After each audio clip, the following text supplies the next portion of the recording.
Ladies and gentlemen, hailing from Cleveland, Ohio, I give you BVO.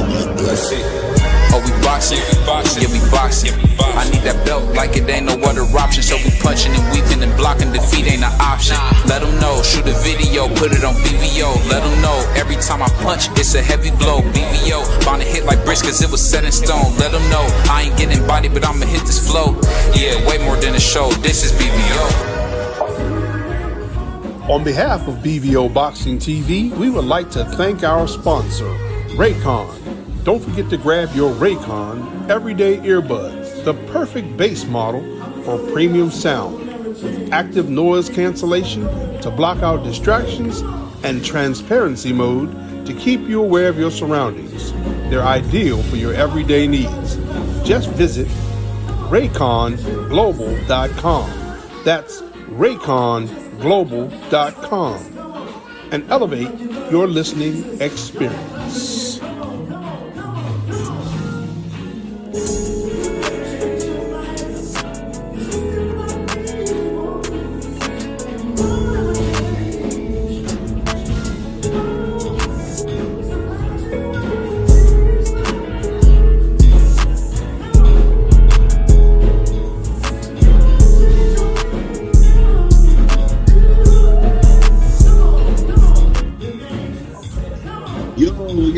What's up? It's your boy BVO Boxing, man. Shout out to the... Oh, you can't hear me? Okay, my bad. Yo, what's up? It's your boy BVO Boxing. We back again. Shout out to the Mighty Sports Talk Network. We're here with one of my favorite brothers, man. He's a Puerto Rican, but he's a good one. So we got my man, Johnny on here today. How you doing, man? What's going on, man? Thank you for having me on. I appreciate that, brother. Oh, I appreciate you too, man. My man, TD Sports, he's from the Bronx. He told me you're the good brother, man, so I had to reach out to you. Man. I appreciate you coming on. Definitely, man. It's an honor and a pleasure to be here. So speaking of that, let's get right into it, man. I know you're an avid boxing fan. We see you with all the greats, man. How did you get into boxing, man? When I was younger, I was getting bullied as a kid, so that's how it started. I had to learn how to fight, and that's just how it got me into it. Then I got as I got more, started sparring and stuff. Then I got more into the sport, just paying attention. Then I started going back to the 50s and 60s, all the way up to the present, and then that's just how it all started for me. Yeah, that's a beautiful thing, man. And when you say you started from getting bullied. Did you grow up? What kind of neighborhood did you grow up in? Did you grow up with mom and dad, or did you just grow up with mom? How did you grow up? I grew up with a single mother. I have two older sisters, and my father wasn't around. My father was in drugs. Like it was like the 70s and 80s in Brooklyn, in Bushwick, Brooklyn. So the 80s and the 90s was like really, really bad. If you look at the New York City homicide rate, the highest rate of murders was in 1990. There was 2,242 murders. Right now, there's about 300 to 400 murders. So that's like an 80% decrease. If you grew up in that time, then you knew that it was a jungle. It was a war zone in the 90s, So it was different. It was way different. You know what I mean? But my father wasn't around. He got involved in drugs, and then he got caught up in the heroin from the 70s, and then transferred to the 80s. Then he contracted HIV, and he died from AIDS. So I had a rough, my childhood was really pretty rough, and the neighborhood was rough. So then you become rough, when in Rome, do as the Romans do. So you're getting bullied as a kid, and you want to be able to defend yourself. Then I start watching all these people, heroes like Sugar Ray Leonard, Hector Camacho, Mike Tyson from Brooklyn. So in that era, it's just you got to be, it's kill or be killed. So then I enjoyed the sport, and I actually like fighting. So that's how I got into it, So when you speak about growing up in Bushwick, Brooklyn, man, I mean that's a bad place, man. I remember I was getting off the train, somebody threw a bottle at me. So Yo, sorry about that, man. That's one of those crazy people. But the cool thing about it, people don't know that Brooklyn has a really great community vibe. Everybody takes care of each other, man. What was it like growing up with that, man? Having everybody looking out for each other. Yeah, the neighborhood was tight knit. Nobody snitched. Everybody, you know, if you it was bad. Like everybody, if you committed a crime, people would try to help you and get you out of there to avoid getting arrested for the police. You know, we didn't have any love for the police, especially in like, you know, ghetto areas around the country in the United States. Wherever it was bad, you know, that mistrust was there. So, you know, the neighborhood stuck together. We were all poor together, you know, all on food stamps, on welfare, and then, you know, we just survived. And then, you know, the money of drugs and all that comes into play. So either you choose, either you're going to use drugs or you're going to sell drugs. Those were the opportunities that we had at that time. And of course, you could have went to school, and you know, you don't want to make excuses, because I had a lot of friends that went to school and became police officers and lawyers and had you know, great careers. But then the streets are enticing, and you want that fast money. So you know that sometimes that happens. Well, speaking of that, I want to clear this up real quick. My brother Prize is from, he's really rich. Food stamps is something they give poor folks so we can buy groceries. I want my man Prize. He doesn't know about it. Ain't rich guy, man. But you there? What do you, go I want ahead. to make sure that you know what a food stamps were. I know you're a rich guy. You didn't know what they was. I don't think he I ever don't had know a what food McNugget, stamps man. are. I've never heard of them. Never heard of them. See that? Yeah, he never had a McNugget cheeseburger. You know, he didn't grow up with all American meal like me and you, man. He got whatever he wants. But that being said, one thing I want to ask you, man, how did you stay away? Because I know you probably were really, really young in the 70s, back when all the buildings were all torn down and stuff like that. Because people don't understand, in the 70s and 80s, it was like New York was like a war zone almost. All those old buildings tumbling down, all the gangs. How would you say, what kept you away from the gangs? Was it your mother, or how did that work? Well, the thing about the gangs, they try to recruit us in high school. I went to Bushwick High School, and they would come and give us these lessons like the Latin Kings, the Nietas, and the Bloods hadn't come yet. I think 93, 92 they started to come around. But Right. I never wanted to get help from a gang. I wanted to be able to defend myself by myself. That's why I loved boxing so much, and I didn't like team sports. I didn't want to play football. I didn't want to play basketball. If I lose, I want to lose. It's going to be, you know, it's all on me. It's not because a player dropped the ball or you know, someone created an error in the sport. So I always wanted to be, be responsible for that loss myself, you know. You're praying for my man Mike Rump. He just had a spine fusion surgery. I'm praying for you, brother. Hope you're doing well. Oh man, God bless you, man. That's We'll not a keep you in joke. the prayers. So we got a little feedback. Okay. Okay. So Shout that out, being Mike. said, It's good to hear, so brother. that being said, man, what was your favorite thing about growing up in Brooklyn, man? We gotta talk about the fun time. There's a lot of Yeah, things. the favorite things, that, you know, chasing girls, making money, and just, you know, hanging around. And like every day is just joking, snapping on each other, making fun of each other, and just having fun playing in the street. You know, when the summertime, we put on the Johnny Pump, you know, the fire hydrant. We get wet. We play Scully. You know, we're committing crimes, you know, through the neighborhood, doing all type of crazy stuff, and it's just fun. Like all day is fun hanging with your friends, but it's dangerous too, because you're getting into fights with other rivals, other groups from different blocks, and everybody's fighting for a piece of that neighborhood. If you go over there, if you mess with a girl from a different neighborhood, you got to be careful, because she has brothers, cousins. So it's difficult. It was dangerous. Like you talked about the abandoned buildings. That we used to play in the abandoned buildings. We used to hide guns in the abandoned buildings. We used to have drugs in the abandoned buildings, and then we would be lookouts for the older drug dealers that would recruit us, and that's how we learned how to do what they were doing and emulate. You know, watching their lifestyle, seeing cars and girls and Rolexes and watches. So we wanted to be like them, but what I did was I didn't want to get high, and I didn't want to smoke. I didn't want to drink, because I wanted to be on point, just in case an enemy or a rival comes around, or we in a club or something, shootout's gonna happen. You want to be sober, and I'm trying to win. I'm not trying to lose. So plus I'm trying to beat the feds. I'm trying to beat the detectives. So you got to be very sharp and focused. There's no time for you to be. I saw so many friends get shot and killed because they either was high, they got caught by some rivals, or they got caught by the feds. So you playing chess with your life, and you really got to be sharp. So that's why I always boxing kept me disciplined, and it kept me alert and focused. So speaking out, I'm gonna try to switch the boxing a little bit on this, and I'm gonna have my other brothers come in. So in the early '90s, man, you got to see probably now the greatest living fighter. Now that Big George then passed on, you got to see Oscar De La Hoya on the come up. What was it like watching the Golden Boy as he was coming up and you were young? What was that like? I was a real big fan of Oscar De La Hoya because he had like he's Mexican, but he had like an American style too because he's he was born in East LA. He was from United States, so he had those fast combination punches, and he could bang with you, and he could box. I didn't like the typical Mexican fighters. Like they're really tough and strong like a Chavez, but they take a lot of punishment coming in. Oscar had these beautiful combinations and those dynamite left hooks. So I was a real big fan of Oscar. The things that he did now with the fishnets and all that, I'm not a fan of that. Why you bring that up, Jay? That's cold. That's crazy. That's cold. That's ice cold, Jay. Why you bring No, that up? he's the man. He's the man. But the early Oscar was like, forget about it. I was a real super fan of Oscar De La Hoya. Go ahead, Crush. I know you got something for Johnny. Go ahead, Crush. No, what I was going to ask you, what was your favorite fighter that you interviewed? My favorite fighter I interviewed. Yeah, I interviewed so many. I was like, man, I'm trying to think. Off the top of my head.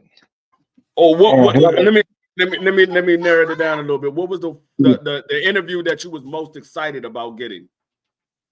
The interview, actually, it's not a boxer. I just did Gilly the Kid, and then that was like that was a blast because he's so hilarious. But let me think about a boxer. I'm trying to think of a fighter that I interviewed. Man, I interviewed so many. I interviewed Shakur Stevenson. Obviously, that's my cousin, so that's gonna be the number one. But I'm trying to think. I interviewed Javante. Javante was an excellent one as well. That was probably the best. All right. Now, I mean, I out of all the interviews that you had, what was the one you said, man, this interview did not go right. It did not go the way I expected it was gonna go.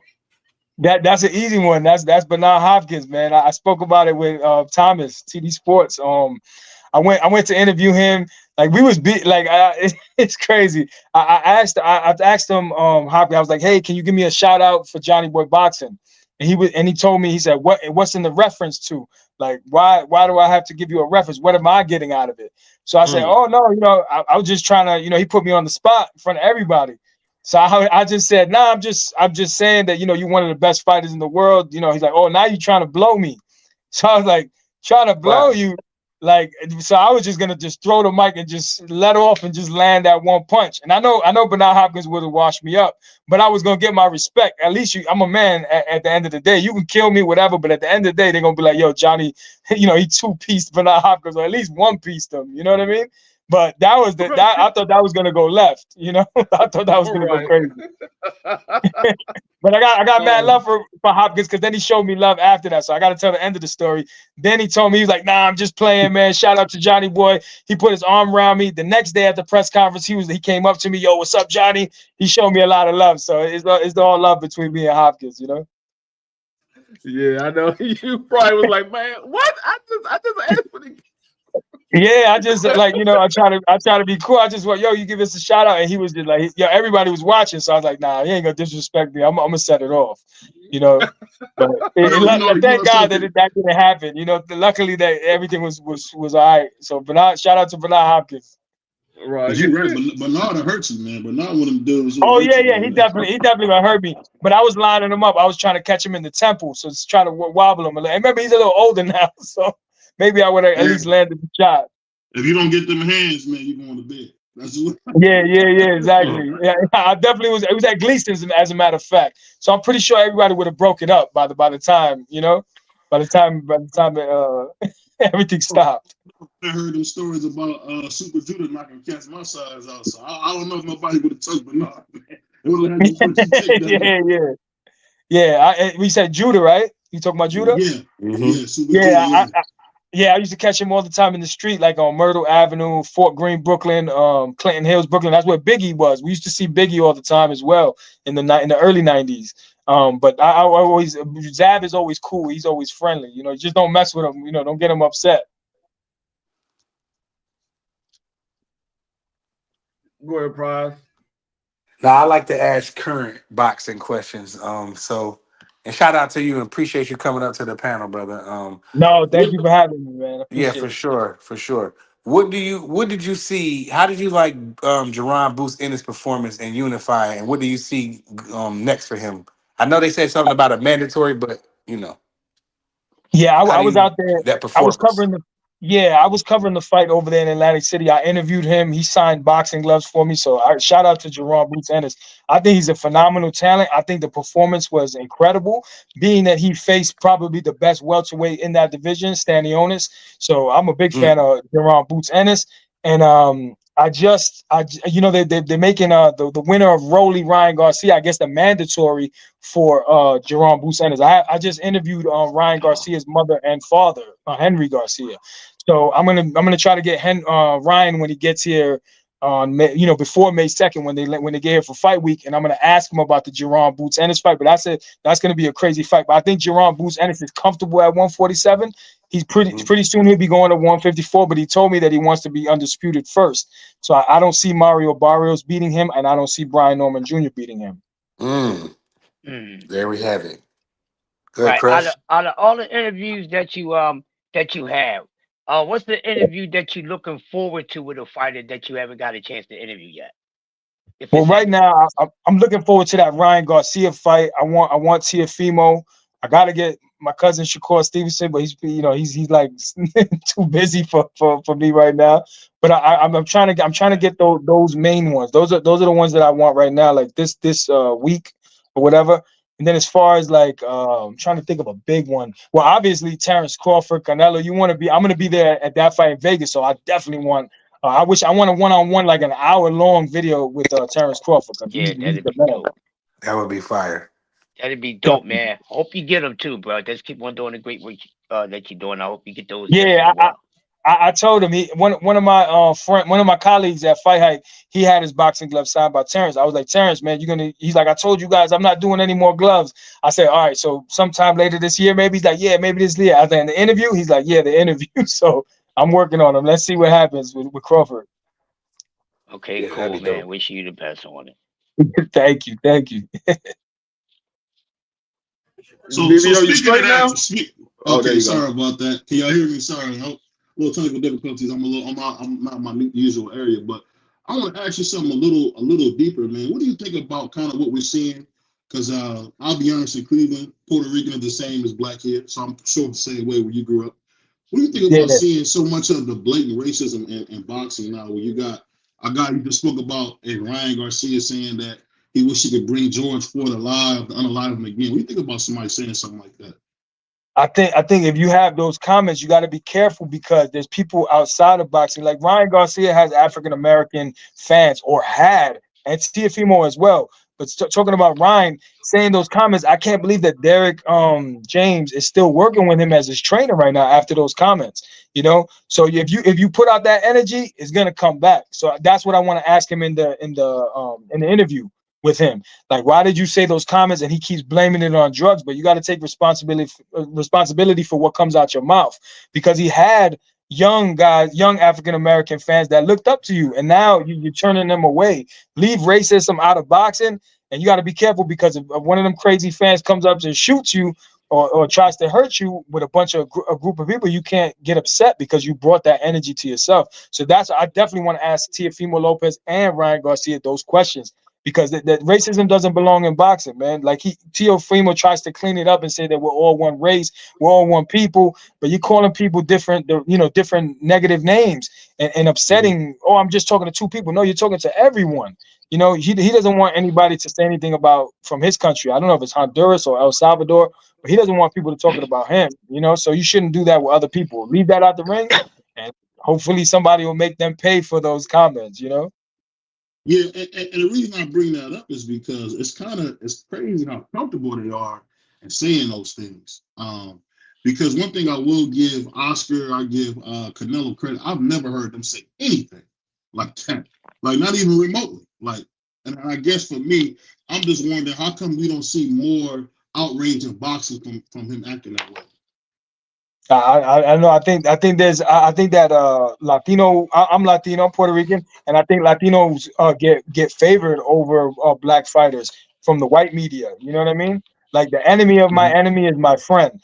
So they'll favor those fighters, and unless you're like a Sugar Ray Leonard, where you're acceptable to white America and you have that smile, you have that charisma, those looks. But it's a lot of racism in boxing as well. It's like, you have to do, a black fighter has to do even more to appeal, even though he has the skills and the talent. Like he has to do more than sometimes a Latino fighter. That's what I've seen in my experience, in my opinion. You know.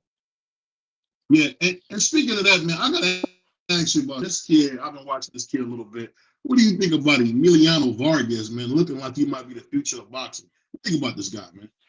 He got it all. He can punch. I think he's good. He can be on Sprite commercials. Yeah. Go ahead. Yeah, I think he has the looks and he has that, he has that charisma, but we have to see where he has to step up his the class of opponent that he's facing. Like him and Keyshawn are going back and forth. I think Keyshawn beats him right now. He's going to lead a lot more development. You said Keyshawn beat. We talking about Emiliano Vargas, not Armando. Emiliano. Emiliano's the baby. He's I get them confused. They're going back and forth. Keyshawn, I don't know which one that one is. Keyshawn can beat Emiliano? I think so. I think if that's the older one, right? He talking about Emiliano Vargas is the one that's at 135. He just moved to 140. You talking about the right one? BVO always try to act like people don't know who Emiliano Vargas is. Oh, okay. You're confusing me. That's his favorite one. Yeah. That's his favorite one. I didn't know if you misspoke. You said Keyshawn Davis might can beat him. That's why I didn't want you to misspeak. That's all. I got you back. Yeah, I would favor Keyshawn to beat him. We got 100 on that, don't we? Huh? We got 100 on that? Yeah, I got 100 on that. That's it. You got my word. You gonna stop that? I was out there with Keyshawn, man. He's a beast. I was out there in New York. I was at the Garden, and I was with him. I was talking to him. See, he's a beast. That's why you compromise. We're gonna watch you. Yeah. No, but I mean, and I haven't seen too much of Vargas that much. But I mean, he's good. But I just think that Keyshawn is a different animal right now at this point. Yeah. Hey, I can't be mad at your opinion, man. But I can't wait to spend $100. Man, I'll tell you that right now. I can't wait to spend it. So speaking of that, what do you think about Abdullah Mason, man? I know I heard a lot about Abdullah Mason. Do you think Emiliano stops Mason, or do you think Mason has a chance against a guy like Emiliano Vargas? What do you think? Okay, so here right now, I interviewed Abdullah Mason. That's my favorite young fighter right now. Ain't nobody touching my boy, cause even though he got clipped and he got dropped twice, that's the best thing that happened to him early on in his career. You don't want that to happen with a Keyshawn Davis or somebody. I think he beats Keyshawn Davis. I think he beats everyone but Shakur. I don't think so. I think he's the future, man. I love that kid. No did it. I love Abdul. I say no did it. I say no did it. No did it.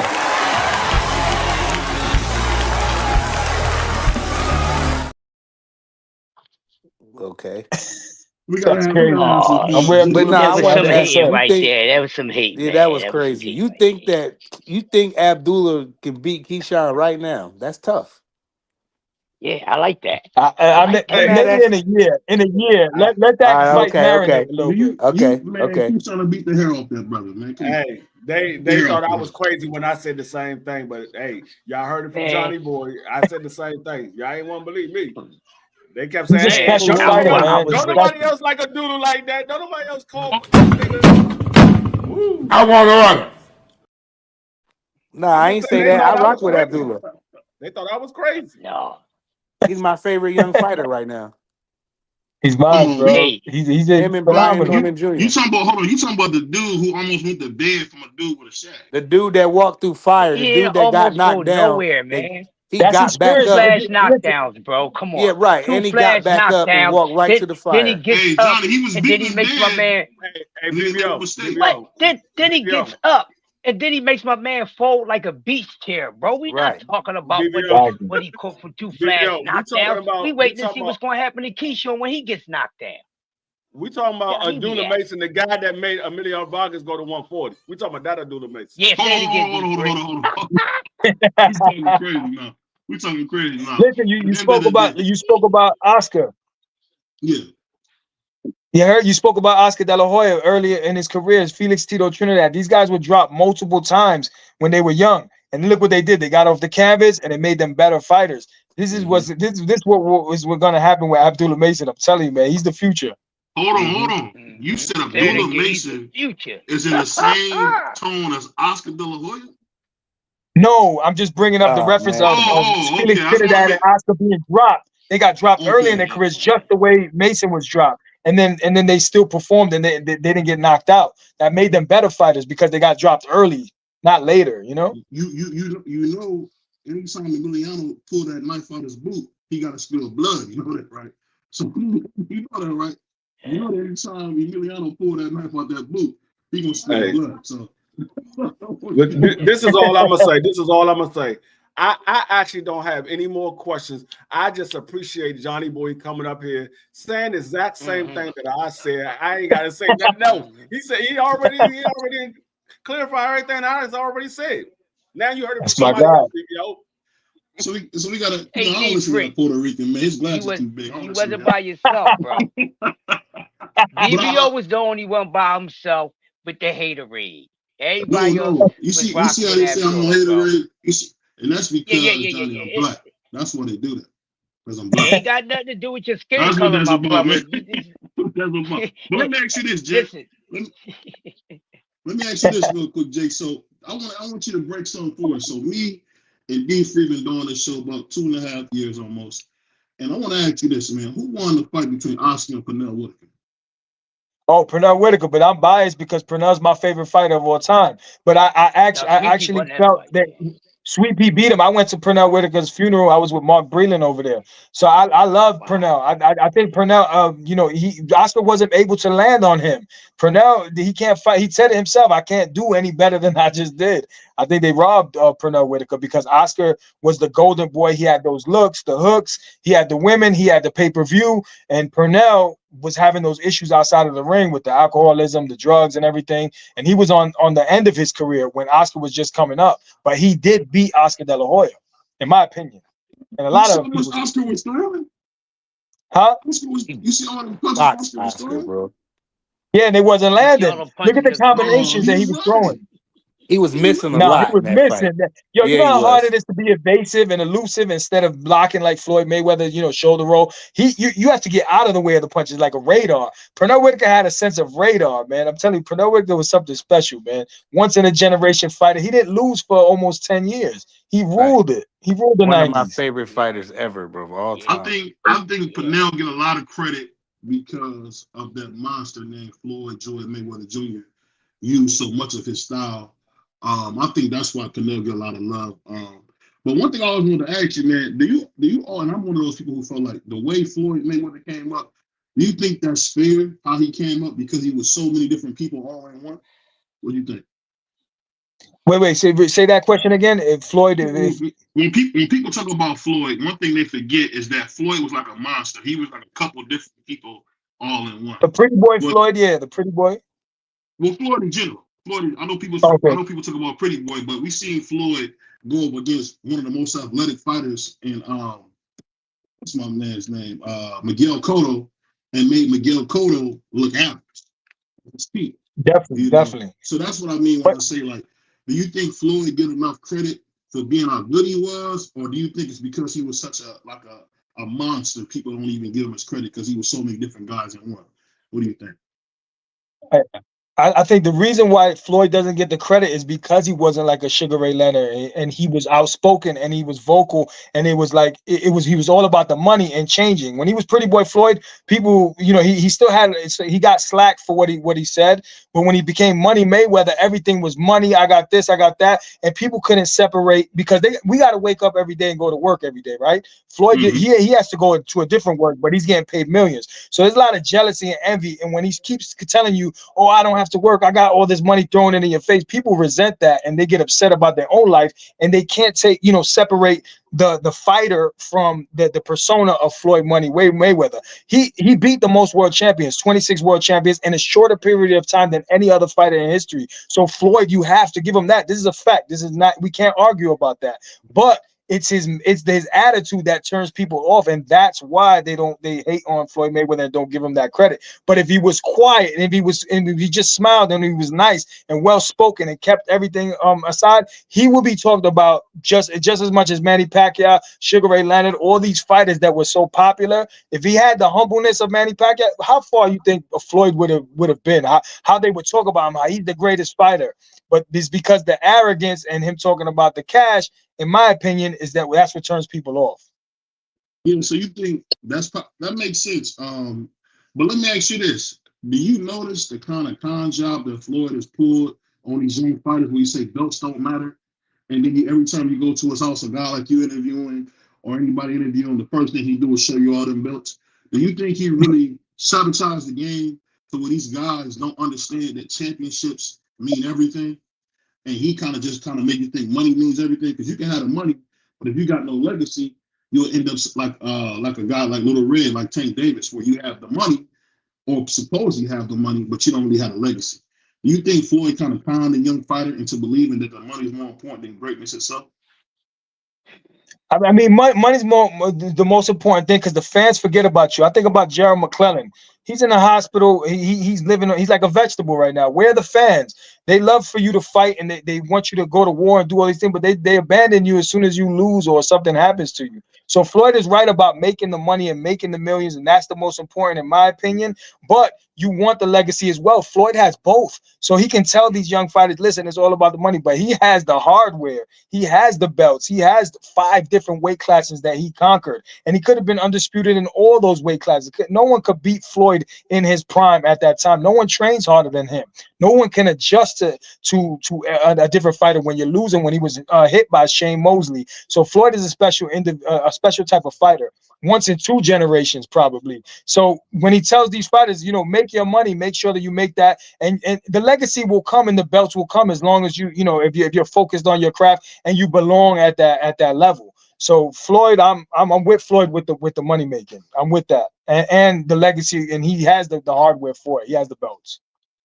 Yeah, and the only reason I bring that up is because I think, this is just my personal opinion. I feel like when Floyd turned to Money Mayweather, he was very angry, and I feel like that same anger and vitriol he had towards boxing, he put into Gervonta, because you got Gervonta hating boxing when boxing's done nothing but bless his life. So I'm just wondering, why does Floyd not get penalized by people for putting that venom out there about boxing? He forgot when he was fighting for $500 in Grand Rapids.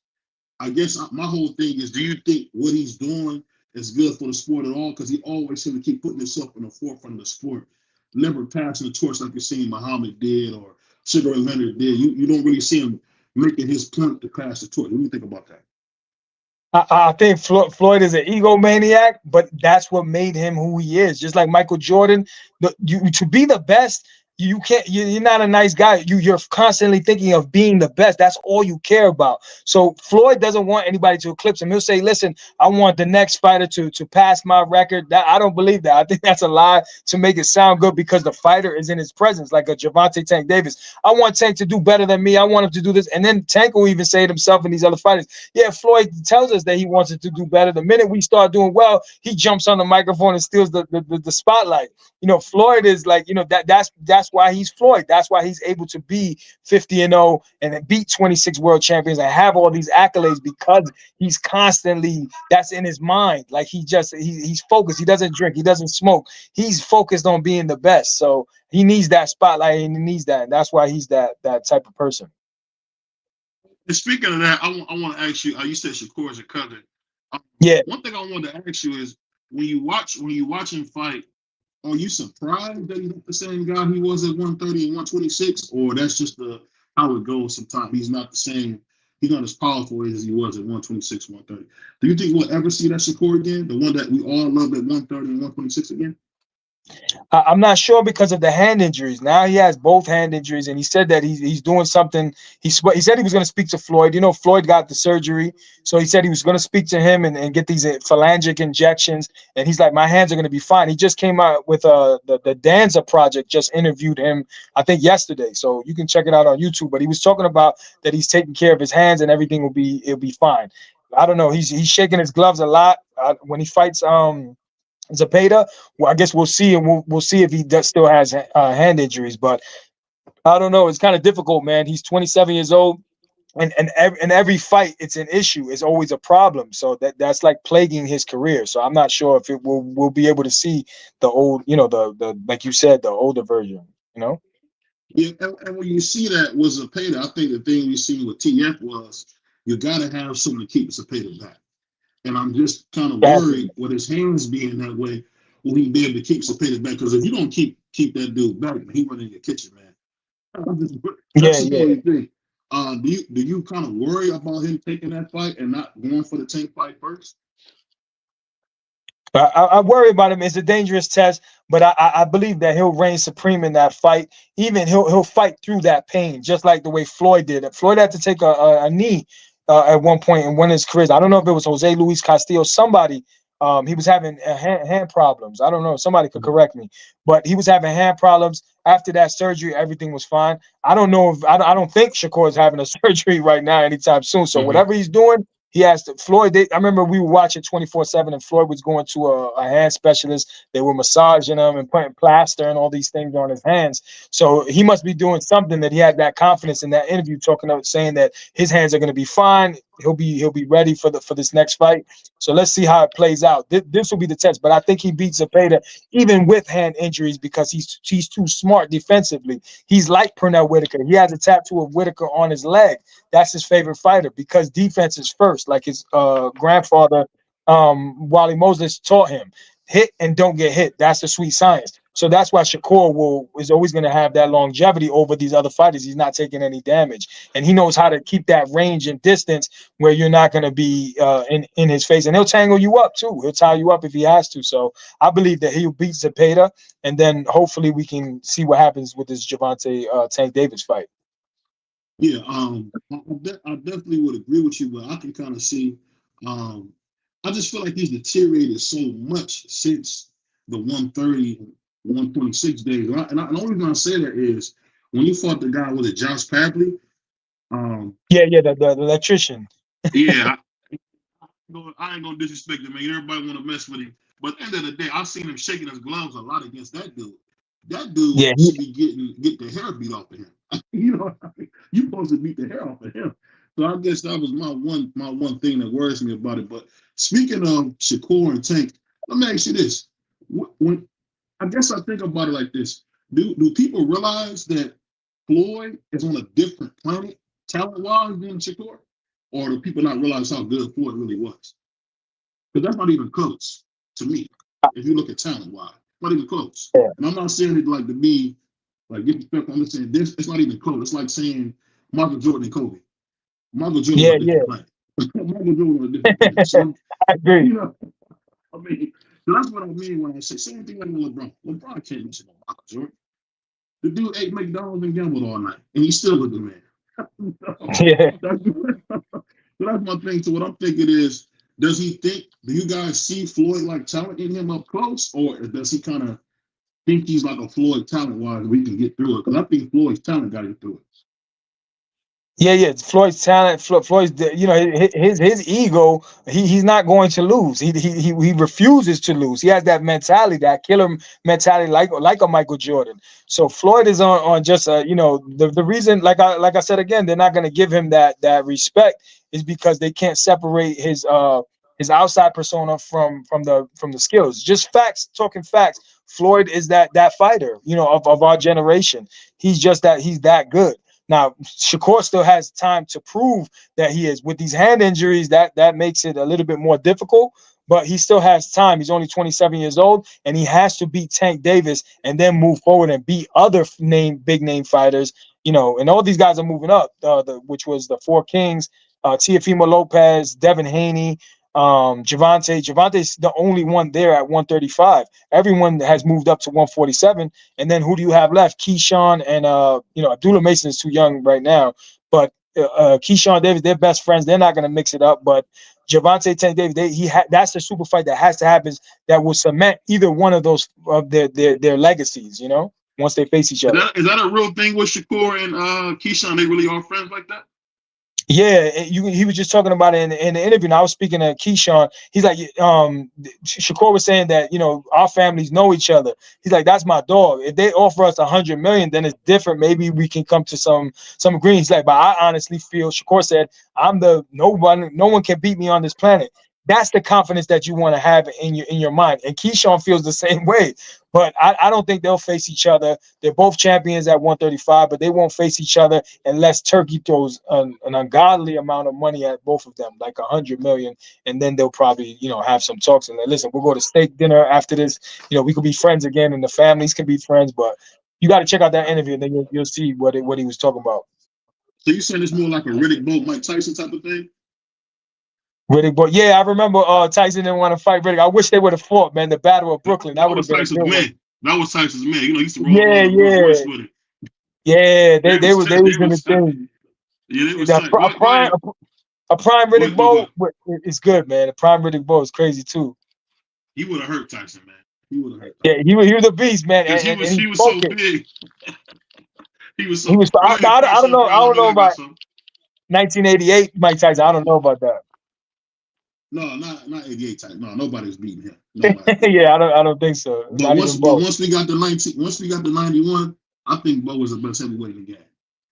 Yeah, he was a beast. He was a beast. The overhand right was incredible. That was my favorite. Can you hear me? Go ahead. I know y'all got something. What'd you say, BVO? No, I met Riddick Bowe actually at 2300 Swanson in Philly, and I got his autograph and everything. And he's such a nice guy, and he loves to talk about boxing. He loves to talk about boxing. And when I told him, I was like, man, when you hit uppercut at Holyfield, I was like, I was a young boy. I probably was like, 11, 10, 11. And I have maybe 12.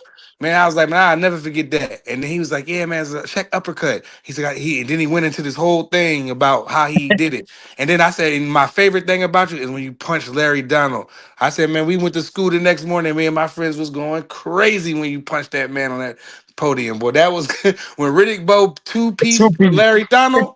We went to school the next day. Man, because Riddick was our guy, because Mike was all messed up by it, you know what I'm saying? Yeah. So Riddick was our guy then back then, you know. So we went to school. We were so excited that Riddick punched Larry Donald in the face. That was the best thing ever. Yeah, Riddick Bowe fought out of our gym in Bed-Stuy, Marcus Garvey and Gates. Shout out Riddick Bowe. Boxing gym. Yeah, shout out to him. Of all time, bro. Real rap. Yeah, I love all the Brooklyn fighters, of course. So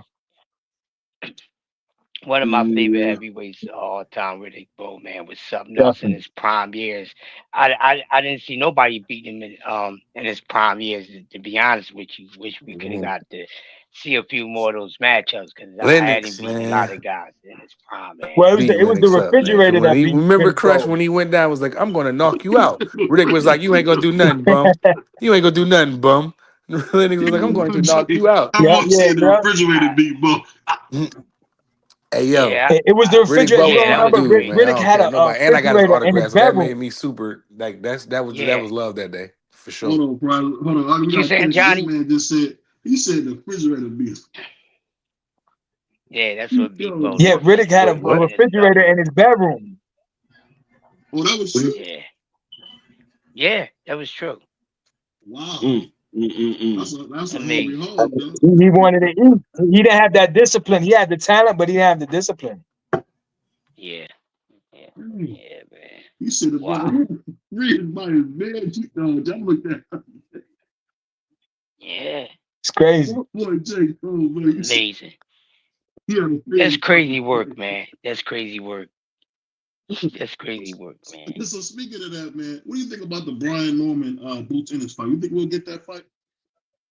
I don't think so because Brian Norman Jr. I was speaking to Bozy and I spoke to Jerron, and Brian Norman Jr. turned down the 1.7 million, and I guess that he fought for like 150,000. So why would you not take that 1.7 million? You got a chance to be the IBF champion at 147, and you'll be unified against Boots. So it just doesn't make any sense. Now Boots has 2 titles, right? The IBF and the WBA. And then Brian Norman Jr., if he fights, he'll be unified. All you have to do is beat Barrios. Honestly, Barrios is the weakest link in the chain. You know, so Brian Norman Jr., he didn't take that money. Why would you take 150,000 and possibly lose to somebody and then not fight Jerron Boots Ennis? Because they want him to go to 154 so they can reign supreme at 147. But Boots already said that he wants to be undisputed. He told me. So I think that Brian Norman Jr. is making a big mistake, and I don't think he's a chicken. I don't think he's scared. I just think that he needs to test himself and fight Jerron Boots Ennis and unify. Yeah, I find it kind of hard that they declined to fight for 300,000. I think it's a little more 300, right? Yeah, I mean, because you had just made 150,000 to fight before, and they offered you 1.7. I'm like, and you're gonna hold out for 300,000? That doesn't make no sense. I think it's something a little more to it. And I don't think that Brian Norman is scared. I just think it's something else. It's a little more something else to it. I don't know if it's because they already had the fight lineup and they couldn't break the contract. I don't know what it was, because he's, according to Brian Sr., they already had that fight signed, sealed, and delivered, because they wasn't expecting. Well, Bob didn't expect him to win that fight, and so that fight was already lined up, and so that's the reason why he had another fight right after that whole debacle between between Eddie Hearn and Brian Norman Sr. They already had that fight already lined up. So I think it might have had to deal with the fact that they already had that fight lined up and they couldn't break the contract, but they just try to play it like, oh, that wasn't enough money. I just find that kind of hard. Yeah, it doesn't make sense to us. So that could be possibly true. But either way, if they do face each other, Jerron Boots Ennis beats Brian Norman Jr., in my opinion. I believe so too. I mean, I'm one of the ones that believe that Boots. I know a lot of people got on Boots because of the 2 fights that he had with Kern. He didn't look like his normal self, and it could have been the motivation. It could have been the fact that the rehydration clause for the IBF. It could be a number of things, but we do know that we saw the Boots that we used to seeing on a couple of Saturdays ago. Mm-hmm. We saw the boost that we used to seeing. So I just like I want to see the fight, because I think those are probably the 2 best guys that's left at the division. I'm just like you are. I think Mario Barrios is probably the weakest link out of the champions right now. But I think Mario Barrios might have the bigger name as far as the guys that he's been in the ring with. So I think that whoever gets to Mario Barrio is going to have the upper leg as far as A side, because if Jerron gets Mario Barrio, of course he will have 3 belts. But if Brian Norman gets Mario Barrio, it will be his first headline fight, and he's been in a ring with somebody who got more notoriety on his resume than the guys that Jerron Boots Ennis fought. So that could give him an edge of getting closer to that 50-50 mark that they probably trying to get. Do you think that's a 50-50 fight? Jim, I'm sorry about all the cat, man. We know Brian Norman stopping him. So I know you know the same. That's crazy. Games. We know Brian Norman is stopping Boots, man. Probably do you think it's a 50-50 fight? No. He's stopping him in England. Nah. I got whatever money you want to bet. I got whatever money you want to bet. I got Jerron Boots Ennis. I got the witnesses. Everybody's here. Remember that. Hey, I don't take no food stamps, bro. I don't take no food stamps. that was the 80s. That was the 80s. We in the high time now. Yeah, no doubt. Yo, BVO is mad disrespectful, Johnny Boy. What's good, Johnny Boy? What's going on? Yo, Thomas, what's up, man? Yo, you see the picture up here, man? I got your twin as the avatar, man. The Latin Snake, Sergio Mora. Yo, that's dope. That's dope, man. That's good. You see how BVO be doing, man. BVO, he be capping for these Mexican young fighters, man. Hold on. This is a sick Negro. BVO, let me tell you something about BVO, man. He's one of my favorite guys on YouTube. He's a smart guy. He does well with the podcast, one of the best podcasts on YouTube. But he be trying people. He be trying people with his boxing logic. You know what I'm saying? So yeah, don't fall for it. He trying to trap you, man. He trying to Don't listen to nobody. Thomas. This dude ride the train every day, man. You can't listen to this. I do like to go to work. You know, me and you would get a cab, man. You don't listen to no dude who ride the train every day. He type of, you know, Tommy type of dude try to push you in front of the train because he ain't got no money. Oh man, that's foul. That's crazy. That's foul. But before we let you go, man, You a demon, man. I want to ask you this, man. What do you think about seeing, especially in Brooklyn, where you're from, man? It's gotten very, very violent with the children. And I actually was reading about a kid got that back of his head cut in the movie theater. What do you think about the new drill music coming into your community? It's come from the Midwest. What do you think about these young kids being so violent with each other? It's not as bad as it was, but it's still pretty bad. What do you think about that? I mean, I thought, yeah, like in my opinion, I grew up in Brooklyn, Vietnam. Like I told you, 2,242 murders, 1990.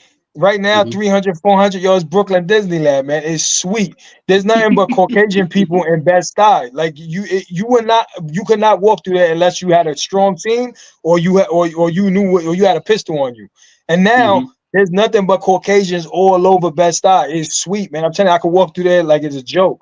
And you couldn't do that in the 80s. You better be tough. You better be ready. You know what I mean? And Bushwick as well, same thing. You couldn't walk through those neighborhoods. Right now, I'm like, man, this is beautiful. I wish I grew up at this time and I wouldn't have had so many fights, shootouts, and all these nightmares. You know what I mean? Now I'm like, man, these kids got it good. So all that stuff that you see on the news, I'm like, man, this is nothing. But they won't understand it unless you were there in the jungle at that period of time. You know what I mean? But the numbers don't lie, the stats. You got to think, there was 8 million, huh? No, I was saying that's how it was in the 80s in DC. Compared to what DC is now, compared to the 80s, it's like night and day. Yeah. It's night and day, man. It's different, man. It's like Bushwick changed a lot. Bushwick was bad, but there's still some parts in Bushwick that are pretty bad. But it did change a lot. I've seen it. It's a much different Bushwick than it was even 20 years ago. It's like Harlem, where you don't think you're in Europe. It's so many white people. It's bad Caucasians in Harlem, man. You cannot go there. Say this. I think the thing that I'm talking about, and I get it's not as bad as it used to be, but when I see young kids, man, you know, the famous case of Junior getting chased by some goofballs and they unalived him inside that bodega, man. I just think I got a heart for children. I think we got to still care about those kids that's coming after us, man, because I understand it's not as bad as it was for us. But if we truly thinking, man, it's very, very disheartening to see young kids, man. You know, Chef G just got 5 years in prison for running a criminal enterprise in Brooklyn. Why? You should be doing something else with your life. And that's what I mean when I say, like, I feel like in America, Pac said it best. We eat our own babies. Where, I had it rough, so I ain't worried about the fact that a young kid goes to the dog and movie theater to get the back of his head cut open. I think that's what I mean when I say that. I think I've always got a heart for the kids. People hate to say that all the time. So I get what you're saying, but I do say, man, what we're seeing with these young children, something's got to change because we're cannibalizing ourselves. That's why I say that. Go ahead. I mean, for the kids, like when we were younger, the OGs, they taught us and they told us, yo, don't do this, don't do that. Here's some money. You know, we respected them and we listened to what they said. These young kids, you can't talk to them now. They so scared to get their ass whooped and be on YouTube and embarrassed that they just pull out a pistol quick. You know what I mean? They don't even want to fight. So, and you can't give them any guidance because they don't want to hear it. But we used to pay attention, and they would school us to the game and be like, listen, the cops is over here. This gang is over here. Make sure that you move this way, and we would learn the game. You can't talk to these kids now. So that I think maybe that's part of the problem. You know, you try to help them. My son is 24. I try to talk. I tell him he's a good kid. He live in Florida now. Thank God he's not out here.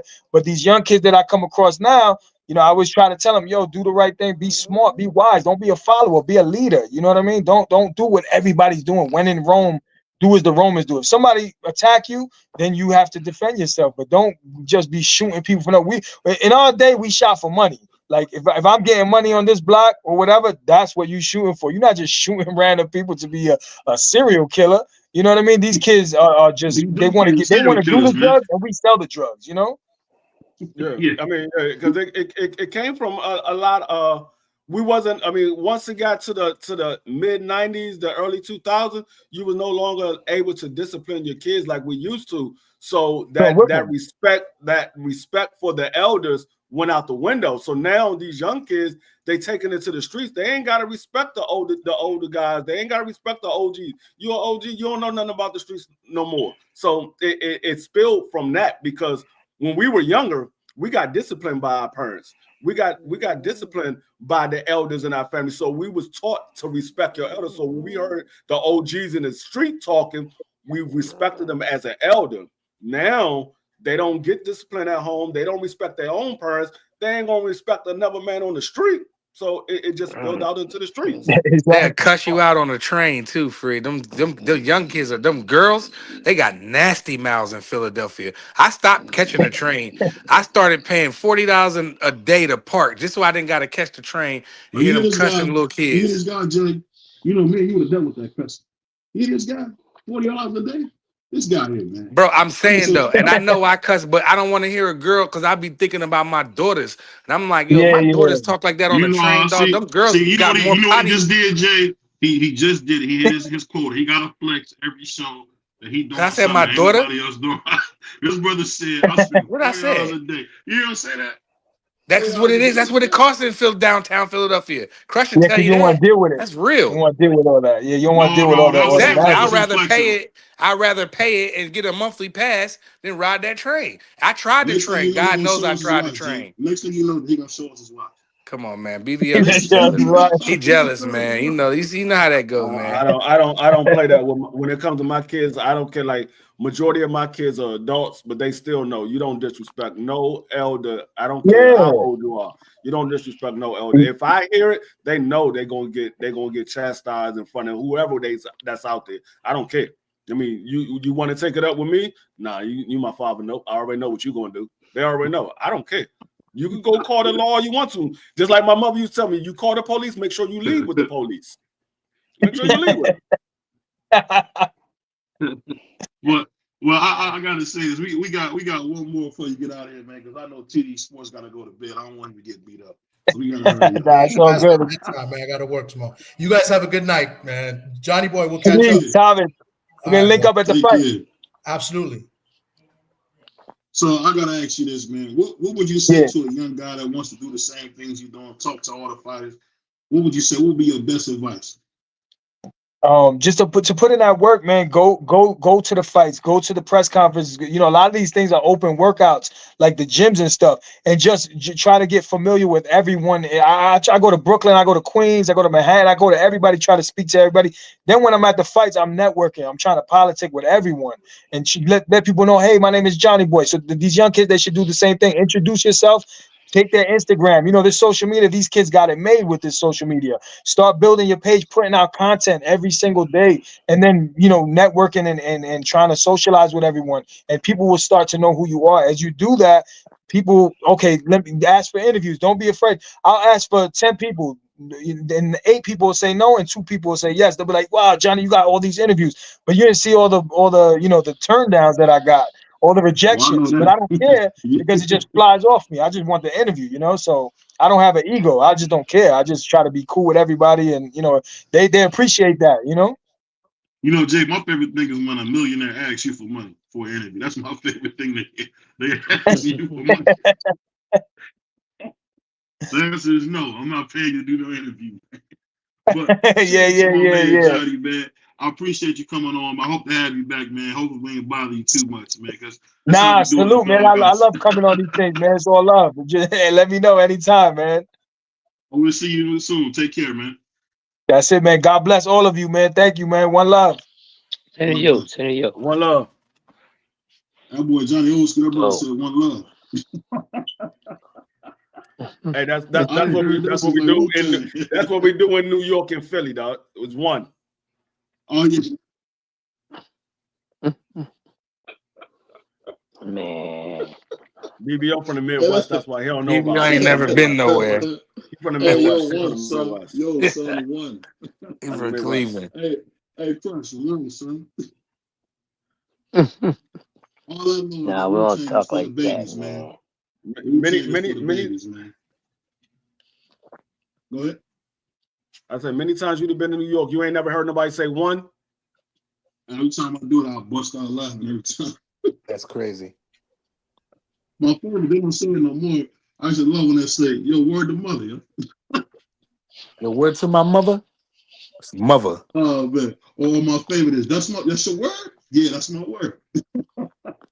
That's my word. Country bumpkins, man. Shout out to everybody in New York, man. Shout out to definitely, man. Shout out to New York, man. But I think that was a great interview, man. Had a great time laughing with Johnny, man. I think he really knows his boxing, man. And it's always great to hear somebody give I didn't know that. because, I didn't know Shakur was his cousin. I I never didn't knew either. I was just about to say that, Free. Yeah, that was dope. The brother's Puerto Rican, man. People be thinking BVO is being funny. No, he's Puerto Rican. No, I mean, I've talked to Johnny before. I just never knew that Shakur was his cousin.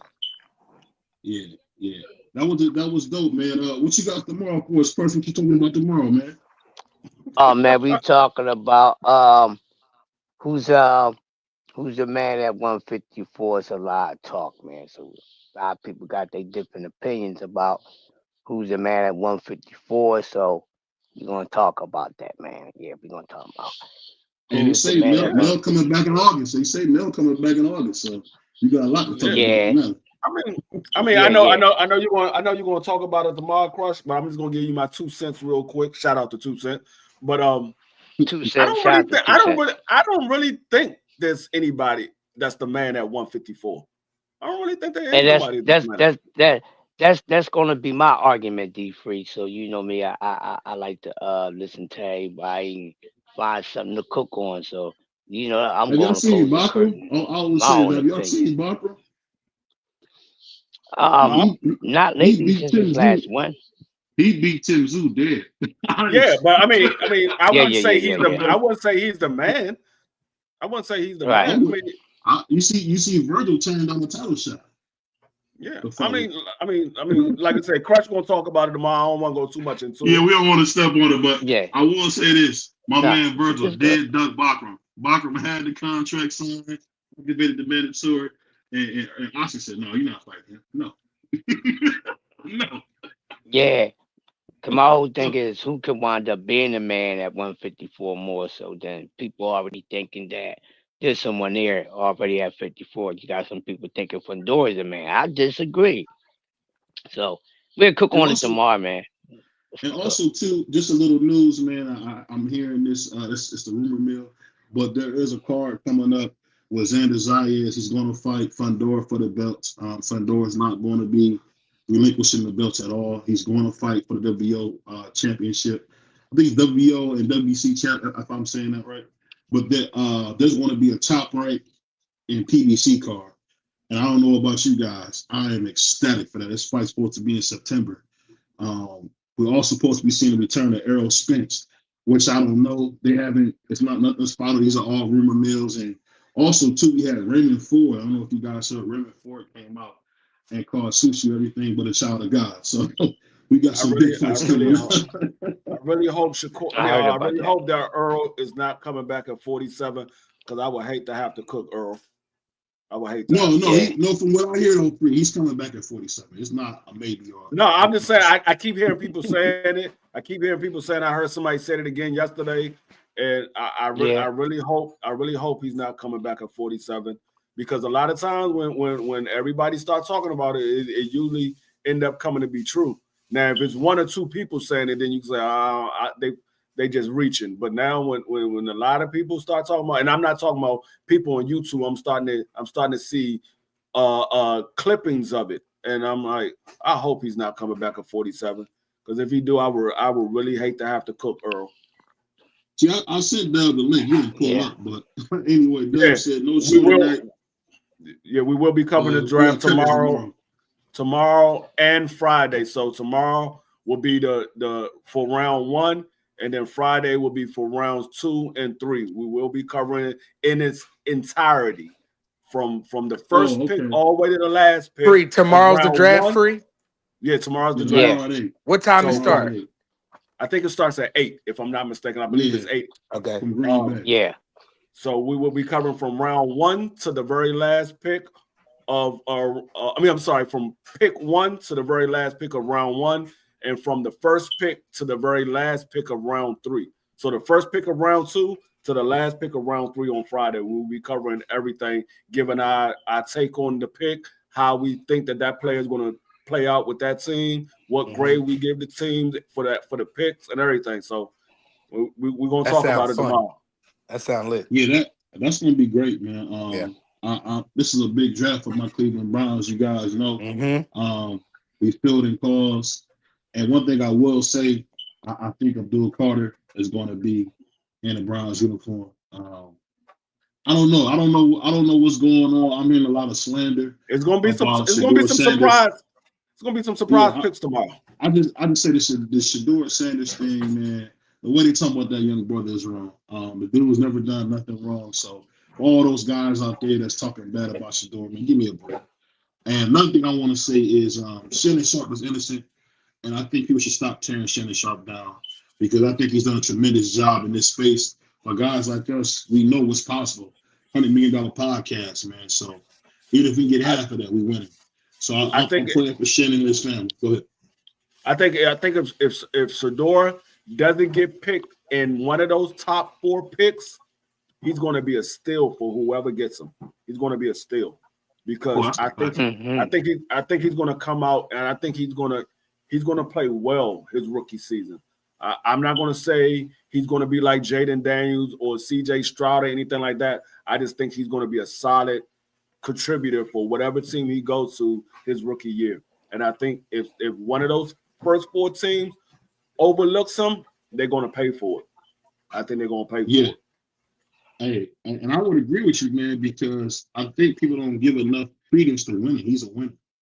And one thing I know about football, man, if you got a quarterback who's a winner, it just does something to you as a lineman, as a defensive lineman, as a receiver. You just feel like you're going to win every game. People don't know how good it is to have a quarterback with that kind of ball placement. I mean, I'm not catching no passes, but if a dude can throw me the ball perfect, I'll take it every time over a rocket arm. Because I done seen guys' hands bleeding from the quarterback throwing the ball too hard. So it look like Shedeur going to throw that boy right to you, not tear up your hands. It is what it is. But it's your boy BVO Boxing, man. Shout out to my man Doug. He's taking the night off. I don't know why, but he's taking the night off, man. I say get back to work. But remember, we're going to start in the morning. Crush is going to be our lead off. Then we go from Crush. Then we got CDK. And then tomorrow night, what I'll probably do, I'm going to probably get out the way so everybody can be focused on my brothers, D Free and Dub. So they're probably going to be a show tomorrow so they can have their time to do the draft because we all on the same team, bro. I don't know if you guys know. Yeah, so we'll be tuning into the draft tomorrow. Yeah, so we'll all be at the draft. So don't be mad at BVO. First is going to give you an hour show. Matter of fact, first is going to give you a 2-hour show. So keep your eyes open. First is going to give you a 2-hour show to make up for what I missed. And I'm actually going to produce tomorrow's show. How's that? So we got a big show tomorrow, and Chris is going to do a 2-hour show. So we're going to make up for what we missed. It's your boy BVO Boxing. It's Puerto Rican Free.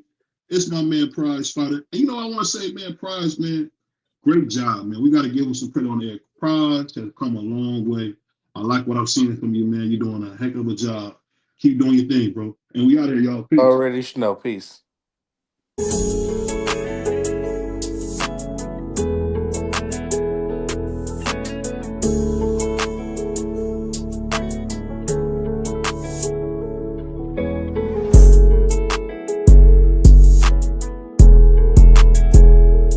On behalf of BVO Boxing TV, we would like to thank our sponsor, Raycon.